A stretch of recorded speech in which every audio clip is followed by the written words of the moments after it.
With this being the first episode, it's going to be a little front-loaded. Let it be known, I'm not a huge fan of mainstream American comics. In fact, until relatively recently, I didn't know that unless the book was published by Marvel or DC, it was considered indie. To me, indie is some obscure hole-in-the-wall company pumping out titles that most fans will probably never hear of. To me, multi-million-dollar companies like Image are not indie. Back in the early 90s, when they first started, maybe, but they quickly surpassed that description.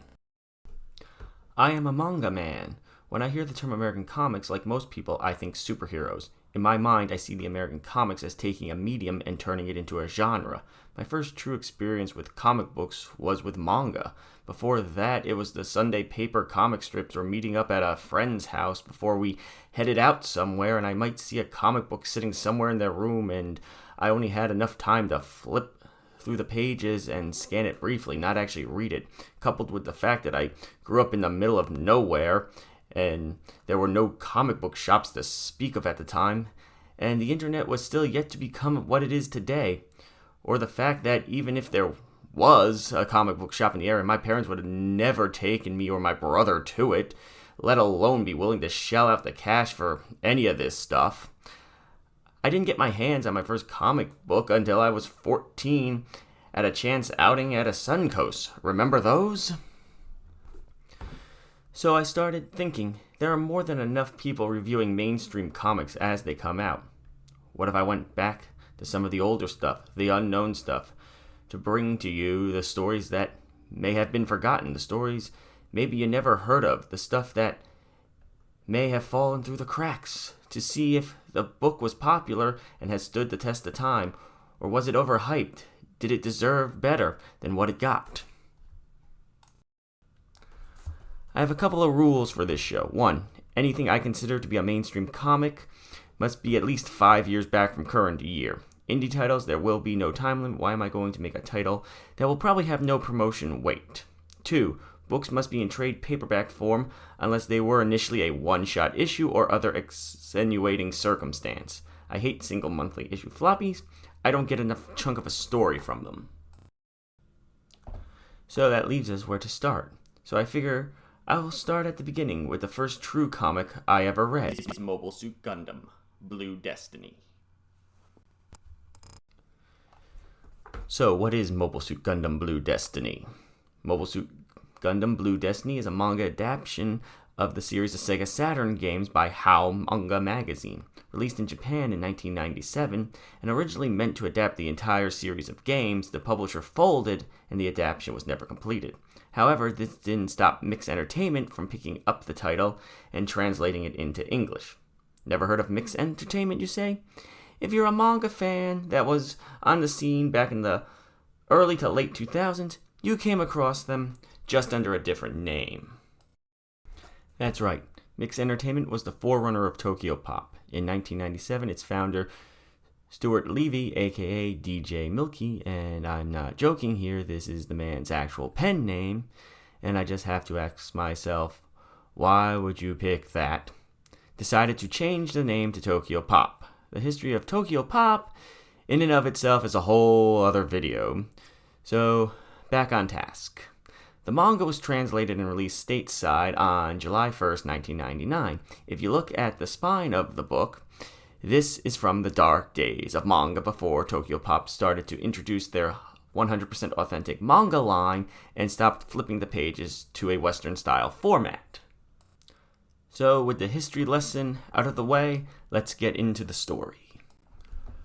We open with Angel Wings here issuing an ominous warning, and then cut to the group of mobile suit pilots that we will be following for the story. Maureen here, the squad's rear support, has them sound off as they exit the back of the Medea, only to have the manga restate who they are, at least the important ones, that as they descend into an enemy Zeon base. They dispatch a couple of Zeon mobile suits and seem to take combat relatively lighthearted because, combat is a generally enjoyable experience, with Phil here indulging in his hobby of collecting enemy mobile suit guns.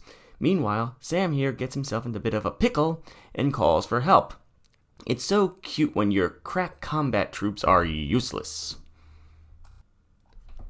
They run off and start a montage of combat scenes as they continue engaging enemy mechs, and narration starts to explain that we are at the start of Operation Odessa in the Gundam timeline, and this is the turning point of the 1-year war, and the Earth Federation is starting to gain the upper hand, and the key factor to this is that fact that the Federation has finally been able to deploy its own mass-produced mobile suits, the RGM-79 GM. General Motors is gonna sue somebody.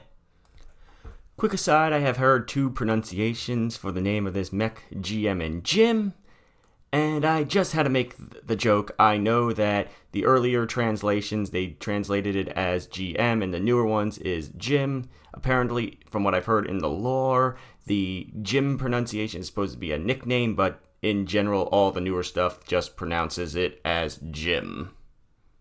And if you don't like the joke, you can bite me. The manga continues the monologue and further explain that while the Federation now has their own mobile suits in large quantity, they still lack tactical, strategic, and other practical pilot experience in utilizing these new weapon platforms. That is where we bring in nameless, faceless pilots sitting in a new experimental mobile suit. And you know, when you're introduced like this, it's always going to end well for you. We also get our first look at Captain Alf Sharma, the head of this experimental project. And that is when our experimental new mobile suit activates itself and starts off for the battle under the command of the exam system. A subordinate asks Alf here if he should force shut down the mobile suit, to which Alf tells him no, this is exactly what he's been waiting for, and to continue the test, thus revealing himself to be the amoral, bordering on evil douchebag he is, if you couldn't tell by this face to begin with. With the battle drawing to a close, our crack team get a radio transmission about an out-of-control mobile suit heading their way. And I mean, this mech just owns, taking out Fetty suit after Fetty suit, and through the smoke and the fire, they get their first good look at the mysterious mobile suit. And then they engage it, only to be completely outclassed in just about every way. Kajima here orders them to open fire, and is shocked to see the suit protecting its head unit rather than the cockpit area. See? It worked out just fine for Nameless here. Oh. Alf, monitoring this, lets us know that the suit only has 60 seconds of runtime left, but it's the strongest it's been to date and won't lose, and that it's time to find a new pilot, by which I think he means a naive, expendable, and unwittingly easily manipulated pawn. Same thing, right? Kajima, his suit about to fail, realizes he needs to end the fight now, and is able to grab a heat hawk from one of the downed Zakus and lays the whack down on the mysterious suit, and at that moment gets a vision of angel wings. Kajima comes to be informed that the mysterious mobile suit wiped out the whole battery on its own, but ran off after Kajima hit him, and that their pickup is inbound. We then jump to a Xeon unit in the field led by Major Nimbus Skratanzin, being given intel on the mysterious suit, and he announces it's time to punish a traitor, and that the code name for this operation will be Blue Destiny. We open Chapter 2 with our mysterious mobile suit returning heavily damaged, and Alf wondering if his calculations were wrong, and get the reveal that the mech is actually called Blue Destiny. So, Blue Destiny is the name of the new mobile suit, and the new Xeon operation. Okay. The ground crew starts examining and taking stock of the damage, with Alf left to ponder if the exam system has put more stress on the suit than expected. He is then informed that the cockpit had been sliced open, with the ground crew surmising it must have been done by a heat hawk. Alf then begins to laugh maniacally at what he sees as a weak attempt and the pathetic threat a heat hawk poses to Blue Destiny, and decides he has to find the pilot who did it because he will be the ideal pilot for Blue Destiny. We then jump to Blue Destiny calling out to Kajima, to then have it revealed that it's actually Angel Wings calling him, telling him that she will be the one to judge him, free his heart, and save him. Kajima then jerks awake, revealing it was just a dream. Or was it? Blue type! Blue type! Maybe. They land at the same base that the crew of the Blue Destiny is pulling into. They tell the gate guard not to ask any questions he doesn't want to know the answers to, if you get what I mean. And sees Kajima's core of trash GMs and asks if they're stationed at the base. The guard tells him no and says that they're the guinea pigs, the nickname for the experimental core, a group given the latest model GM mobile suits to take into and test in actual combat, and that they're more like a human experiment, a comment Alf seems to like. I wonder why. Meanwhile, Kajima reports to his superior about the blue GM they encounter, and wants to be able to investigate the situation, but his superior isn't sure about his claim, and wants more evidence before he makes a decision on the matter. We then see Nimbus and his crew undercover spying on the base, and Cloud Boy decides not to send his men in just yet, but a group of Xeon soldiers from C Command. While this is going on, Kajima's core is delivered a new group of upgraded GM models. They then get a call from their support Maureen, realizing that they've been hacked and that all their data and evidence on the mysterious blue GM is gone. I just love the responding comment the character have to the situation, and I read, "Someone must have done this on purpose. I guess it would have been an illegal access from outside." No shit, Pilot Sherlock. That's usually what happens when you get hacked. Top-notch crew here. Top-notch. The base then becomes aware of the incoming attack from the sea and launches its mobile suits to defend and counter. The Xeon Hygog springs forth from the depths and begins thrashing the base's mobile suits, and it was good. Kajima wants to launch and help the base's soldiers, but Phil is against using an untested mobile suit in combat. But I thought that was your whole job. Kajima replies they have no choice, and over the intercom, the base orders them to aid in the defense effort. It would appear that they really didn't have a choice. The Hygogs, however, are looking for a new model mobile suit. Kajima and team ambush the Xeons and drive them back as Cloud Boy's men watch, commenting that they didn't see the blue mech that they're after and that they'd love to go up against these Federation pilots, and then reveal themselves to be Dom pilots as they suit up to go into battle, with the leader of this subgroup called Abraham, even though he looks more like a Booth to me, but potato, potato. And they have the standard Gundam franchise's air of them commenting that this will probably be their last battle anyway. The team is attempting to refit when they're informed that another enemy unit is inbound, but it's only 3 units. Would feel like, if it's only 3, they don't need our help. And Maureen like, the enemy units are with Kajima, interrupting and guessing Doms. Dun dun dun. The Doms call out Kajima and his men, who respond by blowing one of the Doms' arms off, and the battle is on. As it continues, a supply Medea is inbound, asking to land, and is told to stay back while the attack is underway. The fighter escort asks if they need backup and is told not at this time, to which she tells them backup is on the way. Way to obey orders. Come on, girlie, don't you know it's called a cockpit for a reason? You're just there for show. Abraham, thanks Kajima for giving him a challenge for his last fight, and states that this victory is his last prize won on Earth. Red flag, anyone? Anyone? The Doms surround Kajima's team, and Sammy and Phil realize that they have 1 ammo clip left apiece and are low on fuel. Hold on. Stop the manga.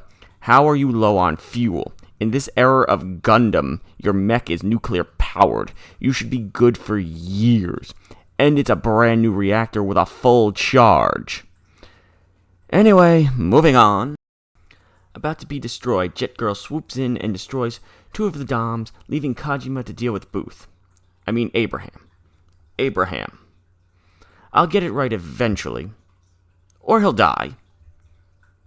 Sammy and Phil are then wondering what has become of Kajima. Maureen can't confirm if he is still alive or not, and then Jet Girl chimes in with, Kajima, do you mean you, Kajima? It's like, yes, you, it's really you. Kajima and Abraham do the standard manga sword fight final strike pose as Jet Girl zips by and Booth, he explodes and he dies. Oh, I guess it was the latter that happened. And the battle ends with Jet Girl meeting back up with Kajima. Why do I get the feeling that this is going to turn into a childhood friend trope? Anyway, we go back to Cloud Boy carving a topless bust of Angel Wings as he is informed that all of his men have been lost. And he announces that he is going to launch in his suit, iFlighty.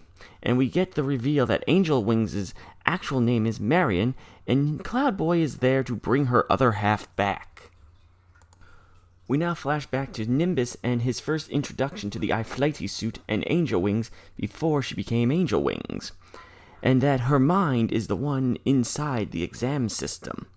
We move back to the aftermath of the battle, seeing Kajima and the others sifting through the wreckage of the base and destroyed mobile suits as the crew for Blue Destiny is finishing up its repairs and preparing to leave. Jet Girl lands and heads off to find Kajima. This is where we get a bit of backstory on Kajima. He and Jet Girl used to be fighter pilots together, and then he transferred over to mobile suits. They discuss the old days, and she talks about how she feels like she's at her limit. We see Alf talking with Kajima's commander, convincing him to let him have him for his program, as Kajima watches Jet Girl take off and leave. Right after, the Medea carrying Blue Destiny takes off, and Kajima and Unit head out on patrol, only to have Maureen tell them to turn back because the Medea and fighter planes have been attacked and shot down. They get to the crash site to find the Medea surrounded by Zaku's, and the entire crew is dead except for Alf, who happened to be in Blue Destiny's cockpit at the time. Jet Girl finds her way into the wreckage and meets up with Alf, and sees Blue Destiny and remarks about how the enemy mobile suit that shot them down was also blue, and Alf realizes that the enemy's exam unit is there. Jet Girl says to Alf that he seems to know more than what he's letting on, and he tells her he can't say, and she is fine with it. That there is someone who understands classified. One of the Zaku starts to rip into the fuselage of the Medea. They radio back that they've captured a new Federation model, with Cloud Boy hiding just off in the distance, and decides he can't let even members of his own side know about the exam units and plans to kill them. But Kajima and team show up at that moment and begin popping off Zakus. Alf and Jet Girl watch as Kajima goes to town on the enemy suits, and Alf comments on how the enemy won't be able to touch him, and Jet Girl wants to know how Alf knows Kajima, and he just says that he loves him from afar, with Jet Girl telling him that's a sick thought. Alf then tells her they need to get Blue Destiny ready for battle, and that it's their only chance for survival because the standard Xeon units aren't the real problem. The Zaku's retreat and run into iFlighty, and they ask Cloud Boy for help, and he calls them losers and that they are an embarrassment for running away, and kills them for it, even though he was planning on killing them anyway for simply being in the wrong place at the wrong time. After that, Nimbus turns his attention to Kajima and crew, quickly dispatching Phil and Sammy. We cut back to Alf, trying to get Blue Destiny up and running, but he can't and reluctantly comes to the conclusion that the mobile suit itself is refusing to activate on its own accord. You may want to contact NERV. I heard they've had some experience with unruly semi-sentient mechs. This is when Jet Girl runs off to help Kajima, who in all respects is actually holding his own one-on-one in an outclassed GM mobile suit. But Cloud Boy finally gains the advantage and pins Kajima up against the fuselage of the downed Medea. As Cloud Boy closes in, Jet Girl has been able to get her own downed fighter back up. It's missing a wing, but the rest of it looks pretty good. Skims the surface and goes full kamikaze. But it hardly even scratches iFlighty. This apparently wakes up Blue Destiny and it starts firing through the fuselage, going berserk. Again, Captain Alf, you really need to call NERV. They can help you with this problem. Blue Destiny tears its way out of the Medea and goes all in on iFlighty, which this is what Cloud Boy has been waiting for, but Command orders him to retreat because more enemy troops are inbound. But he's like, "Nah, I got this. Don't worry about it, bro." To which Command replies, "Yes, you are. We're sending you home." And he pulls back. Alf comes to the conclusion that Blue Destiny wasn't out of control, but being piloted by a remote somehow. Because throughout the whole story, it's implied that he built the damn thing, so he should probably know how. Not to mention, he knows there's a human mind imprisoned in the damn machine. This is the heart and soul of how his operating system works. But no, it's probably just some kid with an RC controller from Radio Shack messing with him. Kajima then starts looking for Jet Girl, but everyone else is convinced there is no way that she survived, and she lives. After they pack her away on the medevac, Alf introduces himself as Kajima's new commanding officer.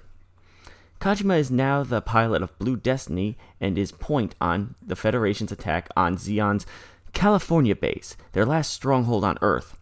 He, however, is still catching flashes of angel wings. Alf tells him he can quit if he wants, but Kajima wants to push the limits. As dawn breaks, the main Federation force enters into the battle. Sammy and Phil meet up with Kajima, but he tells them to stay back, that Blue Destiny is reading them as enemy. He starts to get flashes of angel wings again, and the phrase, "punish their crimes with death." Cloud Boy enters into the fray, telling Kajima that the power to punish everyone is the true power of the exam, and issues a challenge to continue where they left off, and that he is taking Angel Wings back. They begin to fight, and we get a flashback of Angel Wings and what happened to her during the development of the exam program. And we see that the professor in charge went insane over a fear of the new types taking over, and Angel Wings' soul ended up locked inside exam. She calls out to Kajima to help her destroy the exam system. He tells her that she won't survive, and she begs him to set her free, and he agrees, and both iFlighty and Blue Destiny are nearly destroyed. Kajima comes to in the wrecked Blue Destiny with Angel Wings floating in front of him. She thanks him and tells him that both her physical and spiritual halves are now gone. She's about to fly off when Kajima tells her not to cross over just yet, but to give him a chance to save her. She agrees, and we end with Kajima expressing that he now has a real reason to fight. So with that, we have a closing satisfying enough and open-ended enough should it had continued. When I first read this book back in the day, I loved and consumed everything Gundam. Reading it again for this review, I'll say it has aged well, and if you're a hardcore Gundam fan, it's a nice little piece to go through with just about all the standard trappings of the franchise. If you're a casual manga reader or a mech fan, it's a nice way to kill an hour or so, and I'd recommend checking it out. Next time, we're gonna fanboy out. See you then.